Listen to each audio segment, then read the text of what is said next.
Legends, I was just scrolling through Twitter on my phone and I came across this tweet, which I'm looking at right now, and it got me thinking, I could probably make an entire XI of free agents that Aston Villa could win a trophy with and that we should maybe sign in summer.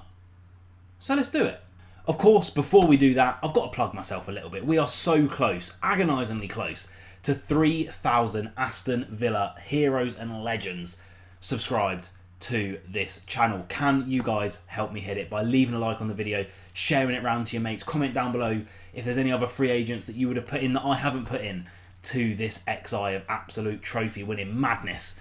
And of course, the most important one, subscribe with notifications on so you never ever miss a thing that I do. Please watch everything that I do. See on the screen, we are going to be filling in this team on Share My Tactics, the little board that you know I love to use. And in the interest of fairness, I'm not going to be switching it up too much from what Emery does. We're going to be sticking to the 4-4-2 and we're going to be starting with the goalkeepers. First up, we are going to be doing the goalkeeper position. And boom, as you can see on screen, I have gone for Walter Benitez, currently playing for PSV Eindhoven. They're trying to negotiate some sort of contract extension, but it's just not working. So could Villa swoop in? And here is why I've gone for him. Walter Benitez, 191 centimetres tall, currently PSV's number 1. He is 31 years of age, current market value of 13.5 million. Now, obviously, we don't really need a goalkeeper, right? We've got the world's number 1, Emi Martinez. But if we were going to get one for free, he's a pretty good option. 17 matches, only 13 goals conceded, 7 clean sheets. Something only Villa could dream of doing right about now. And if we scroll down here, there's a reason why I picked him above some other goalkeepers on the list. A near 90% pass accuracy and a 51.7% long ball accuracy. We know that Aston Villa like to build up from the back. We know that our goalkeeper has quite a lot of possession in games, and there's quite a lot of demand for whatever goalkeeper is playing for Villa to be very good with their feet and able to shift it very, very quickly in and out of possession. Save percentage as well, very, very good, 72.9%. Again, the 7 clean sheets puts him top of the Eredivisie. He's faced 2 penalties and conceded 2. Not really too worried about that. He's acted as a sweeper keeper 7 times, puts him in the top 20th percent of goalkeepers in the Eredivisie again, and has 9 high claims. For free, he could win you a trophy. So now we move on to right back, and I know what you're all thinking. You're going to build a trophy-winning XI of free agents this summer. It's obviously going to be Trent Alexander-Arnold, right? Wrong. Look at the screen right there. You will see that we are going for Ola Aina. Anyone who has watched the Premier League this season will know that he is probably in the run-in to be in the Premier League team of the season. This season for Nottingham Forest, he's been a revelation. He's been absolutely brilliant. When he played against Villa, I thought he was outstanding, and he's been outstanding probably for a couple of seasons now, but really coming to the forefront this year. Let's have a look at his stats. They're brilliant. So this season for Nottingham Forest, he has got an average match rating of 7.3. Started all 20 of their games, getting 2 goals as well. We scroll down here to his stats. Those 2 goals put him in the top 10th percentile for players in his position. His expected assists as well should have at least one of those. Decent pass accuracy. I know it's low, but 80% for a fullback. I'm not going to be too angry at it. He's completed 513 successful passes, 21 accurate long balls, a cross accuracy of 23%, which is a lot better than Matty Cash's. I think it's 12%. But then you look at these, and this is where he really shines, right? 19 successful dribbles, nearly 60% of those have been completed. He's on 22 fouls. He's won 30 tackles, wins 73% of his tackles, by the way. It's amazing stats. 89 duels won. 57.1 of those being won as well. 26 interceptions. His 118 recoveries is the best in the league. He is immense. Next up, we move into the defensive slots. And I'll be honest, one of these is very strong. The other is slightly suspect. But you'll see why I have done it. And we're going to be kicking it off with Jonathan Tah, as you can see on the screen. He is wanted by all the European elite clubs. An amazing defender, right? Wanted by Barcelona. I think Bayern Munich are after him as well. He currently plays for Leverkusen. And we'll have a look at his stats. But 28 years of age, an elite centre-back, right-footed. He's your man. Like I say, he's an imposing figure, 194 centimetres tall. Been playing for Bayer Leverkusen since 2015. He's racked up 378 games and finally said, enough is enough, I need a new challenge. I'm hoping that new challenge will be away from the Bundesliga and at Villa Park. He's started 15 games for them this season, got 2 goals. If we scroll down to his stats here, you will see the guy's an absolute machine. 2 goals, puts him right at the top of that league for in terms of goals from centre-backs. An expected assist of nearly 1. He completes 94% of his passes. Guys, we know Aston Villa and Emery like to have the centre-backs in possession of the ball, building up from the back. You'll see that the player that we have playing on the left-hand side of defence have had to slot in a left footer, one that I think can do a job in the Premier League. Possibly not going to be the Pau Torres-esque type. Jonathan Tah would be the Pau Torres-esque type in this team. 1,131 passes, 94% success ratio, 40 accurate long balls off of a 61% accuracy rate as well there, and 2 successful crosses on 40%. That's not too shabby at all. Dribble success 100% there. He's had 1,300 touches. And again, look, he's only won 5 tackles, but that's because he's winning 83.3% of them in Leverkusen. Probably not having much defending to do, right? But he also wins 70% of his aerial duels. Guys, I mean, I'll just sign him anyway. A lot of these free agents I would just sign anyway for Villa. He is definitely one of those. 5 blocks, 72 recoveries, only been dribbled past twice in 15 games. For free. So we move over to that left-hand side of defence. And like I say, Emery really does employ a thought process that a lot of managers do, that your right centre-back is right-footed and your left centre-back is left-footed, because that's where you want them to distribute the ball, right? To your flying wing-backs, your wingers, into the midfield. You want to be doing it on their strong foot, on their strong side. So I've scoured through all of the free agents, and there's one that has Premier League experience and over the last couple of seasons has really actually stepped up his game later on into his career, and it is Said Kolasinac. We know him from playing at Arsenal. Didn't have the best time there, but was alright. It was a decent servant. And at Atalanta, he is really doing well at the moment. Top of Serie A, like I mentioned in another video of mine recently.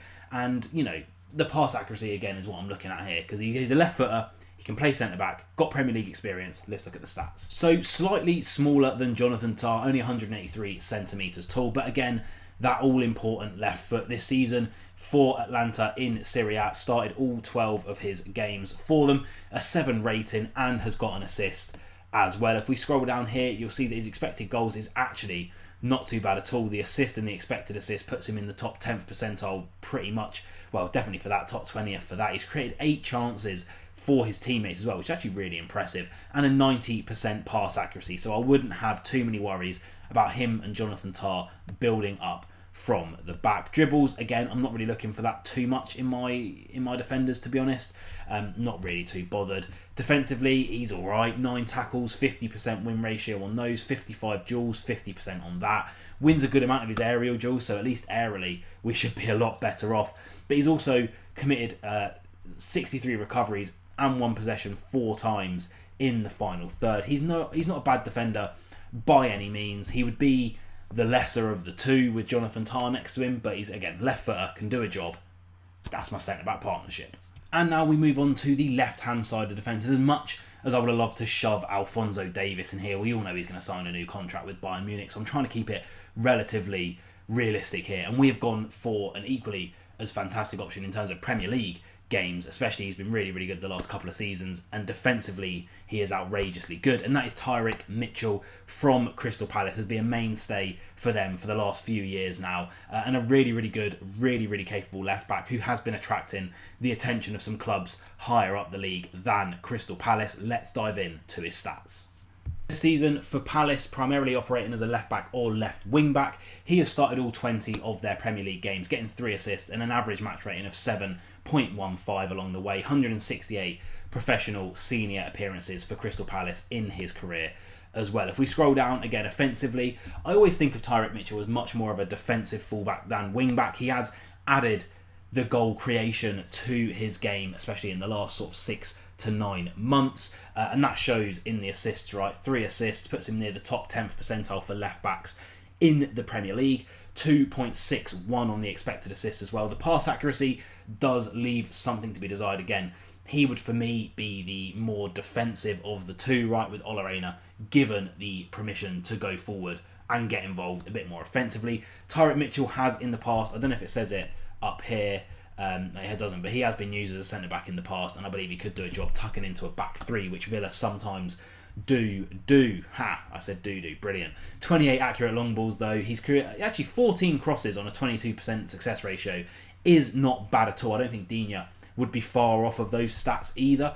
8 successful dribbles this season, but again, defensively, won 40 tackles, puts him in the top 3% of left backs in the Premier League, wins 70% of his tackles. He's won 93 duels on a 61.6% success ratio, top 15 percentile for both of those stats. Won 12 aerial duels as well. His 102 recoveries puts him in the top 4th percentile for left backs in the Premier League, and he's won possession in the final third 8 times. A extremely good defender, and one that could definitely do a job.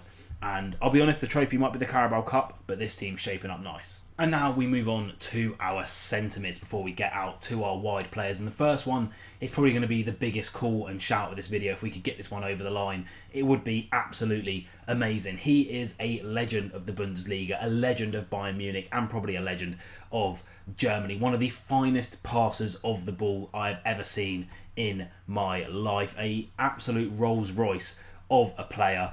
Probably a little bit of a Philip Lahm regen in some senses, so I'm sure you know who I'm talking about. It is Joshua Kimmich.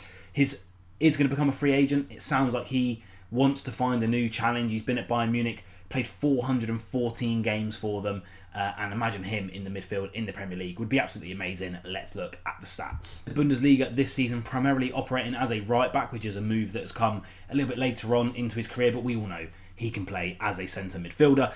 He has started all 15 games, 4 assists and a goal, average match rating of 8.04. You can see there 414 games for Bayern Munich. No surprises that he thinks probably it's a time for him to move on and try his skills in a different league, maybe, hopefully. The one goal, the expected assist is all fine. Where he comes into his own, like I say, is that passing, right? 4 assists, an expected assist of 4.44. He's completed 1,586 passes. Yep, that's top 100th percentile territory. 93% of those passes are successful as well, which is absolutely outrageous to even think about. 78 accurate long balls, also 100th percentile. You can see a trend here with Joshua Kimmich. 81% of those long balls are accurate. He's created 35 chances for his teammates. Again, that's 100th percentile territory, people. 19 successful crosses, a cross rate of 26%.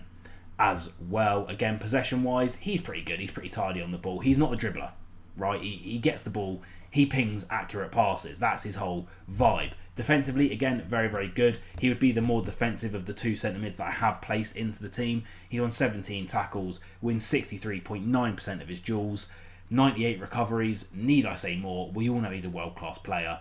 He is the heartbeat. Moving on to our other centre mid. So that was the more defensive option, right, in Kimmich. Now, a player who has flourished in a more attacking role, still centrally in the past couple of years. A player who we were interested in the 2022 summer transfer window, and that is Andre Frank Zambo Anguissa. Probably pronounced that absolutely flawlessly. I know, let me know down in the comments and subscribe to that flawless pronunciation, please, guys. But look, this guy is the physicality in the midfield. This guy is the driving force in midfield. He's in his prime, just like Kimmich. He's a great player, currently playing for Napoli. Let's get into the statistics. And there you have it, 29 years of age. This season in Serie A, 3 goals and an assist, an average match rating of 7.42 in 19 games. We go down here, again, very, very good statistics. The 3 goals, the assists, an 86% pass accuracy, 65% long ball accuracy as well. His amount of completed passes this season, around 800, well, 1 off of 800, puts him in the top 6th percentile in Serie A. Very, very good with the ball at his feet, and where he flourishes is those dribbles. Look at that. Top 8% for dribbles completed, touches in opposition box, 118 fouls and a penalty as well. 119 tackles, winning 67% of those. He's no slouch defensively. We know he was very defensive at Fulham. 92 duels won, 31 aerial duels won as well. Great stats all round as well for the defensive attributes. A driving force, a monster, a machine. Now we move on to our wingers. And what do I like in my wingers? I like pace, and I like a lot of it. And the guy that I have got on the left wing has pace in what we'd call abundance. It's Leroy Sané. We all know him from City. We all know him from Bayern. Let's look at his stats. Yes, I know primarily he is a right winger, but he has been deployed on the left multiple times. He's left-footed. I don't see that as an issue for my left wingers. One thing I like is that he is, again, rapido. 3 goals and an assist in only 5 starts this season. Average match rating above 7. A lot of these players that I'm picking have average match ratings very, very good. They're nowhere near over the hill. They are right on top of it. Again, the 3 assists puts him in the top sort of 20, 30 percentile in that league. Again, not getting that much game time. That's why he is going to be released as a free agent at the end of the season. He should have an extra assist if you go off the expected assists. He is completing 100% of his long balls, 86% of his passes, and 15% of his crosses. Again, stats-wise, I'm not too bothered about Leroy Sané. All I know is he's going to get the ball, he's rapid, and he'll drive you up a pitch. He's got pedigree, he's won it all. Give him a go. So we move on to the right wing spot, and did I mention that I enjoy pace on the wings? The prodigal son returns. It's Adama Traore. The most impressive 18-year-olds I've ever seen play for Villa. I never forget when we subbed him on against Arsenal when he absolutely rinsed their whole team and ran the entire length of the pitch. I mean, this kid could probably give Usain Bolt a run for his money, right? 19 games this season, only 11 starts for him, kind of falling out of favour at Fulham. Now 3 assists and a goal to his name this season. The stats, again, I'm not really too worried about him in terms of stats. We all know what we're getting with him. He gets the ball, he drives forward, he's strong, he's quick, he's powerful, his end product's meh, but he's a good player. But what will the strike partnership be to drag Villa to a Carabao Cup, probably, with this starting lineup? And it's going to be starting off with one that we all wanted to sign in the summer, but now his contract is up. And I'm sticking to how Emery likes to play. We don't like 2 out-and-out strikers. He likes a bit of a number 10 and then your out-and-out striker. So we'll start with the number 10 because it's slightly lower down the pitch. It's going to be Paulo Dybala. That's right, we all wanted him in the summer for like the £13 million release clause or whatever it was in his contract. Decided to stick it out at Roma for his last season of his contract, and in doing so, in 12 starts, he's got 5 goals and an assist, average match rating of 7.3. We all know what you get with Dybala. He's quality on and off the ball. The 5 goals this season, really a bit of a switch up. He was way more of an assister, a chance creation merchant last season. This season, he has upped his goal contributions, as you can see there. The expected goals puts him in the top 3rd percentile. He should have had 4 assists. I don't know who Roma's striker is, but they really need to up their game because he's completing 86% of his passes, 74% of his long balls, created 28 chances for his teammates, and is whipping in about 40% of his crosses right onto the noggin of the players in the box. And when we get onto my number 9, you'll see that number will be a lot higher. So who is it? The big number 9. He's on the thumbnail, isn't he? I gave it away. It's Jonathan David. Let's have a look at his stats. We've all wanted this kid for a long time. 24 years of age. Canadian wonder boy. Oh, he's good. This season in League 11 goals from just the 13 starts. Again, he's an out-and-out number 9. I don't care about these part of his stats. All I care about is this part of his stats. 11 goals, 100th percentile. 9.34 expected goals, 100th percentile. XG on target, 100th percentile. Penalty goals, 100th percentile. There's our penalty taker. Finally sorted. I want this kid anyway. Regardless, I want him. 82% pass accuracy actually isn't bad at all. Great on the ball. 55% dribble success rate. 11 successful dribbles. The rest of the stats are null and void. He's getting 15 to 20 goals a season in the Premier League. With all the other talent in this team, it keeps it ticking over. It keeps us towards a Carabao Cup. Maybe. Probably. FA Cup? Who knows? And there it is. 2025's medal winning XI, free agents, £0, 0 pennies, maybe a Freddo for the condolences of everyone else in the cup competition that we would win. And now look, the point of this video, guys, wasn't to say that we should sign all 11 of these players and go and try and build a team around them. The point is there's a lot of good free agents out there this season, and if we can even get a couple of them, i.e. Jonathan David would be one that I would really, really enjoy. Joshua Kimmich is one that I'd really, really enjoy. Ola Aina, again, fantastic. Then I'd just like to see Villa give it a go. What do you think? Comment down below. Any I've missed, I'm sure there is. Comment down below. I'll see you guys soon. Up the Villa.